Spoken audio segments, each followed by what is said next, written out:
Hello mga ka-trending, welcome back to ZK Trend.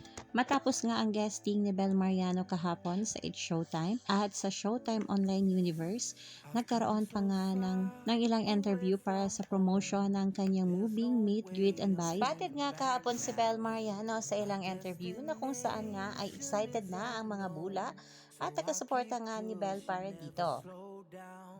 At muli nga ang na-feature itong ating Bel Mariano sa TV Patrol na kung saan nga sinabi nito na sobrang excited din siya sa naturang movie dahil relate na relate umano itong ating Belinda.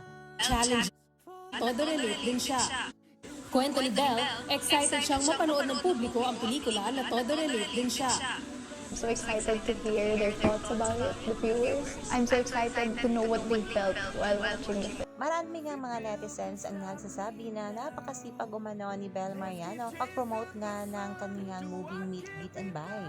May mga nag-question nga kung bakit wala sina Piolo Pascual, J.K. Labajo at Joshua Garcia para samahan nga siya sa naturang promotion. Ngunit ayon din sa mga netizens ay sobrang napaka-busy umano ni na Piolo Pascual, J.K. at ni Joshua. Si Piolo Pascual nga ay todo-todo na rin ang pag-taping ng movie niya na ipapalabas nga sa Pasko at si J.K. Labajo naman ay busy rin para sa isang concert at si Joshua Garcia ay kasalukuyang nasa Spain pa.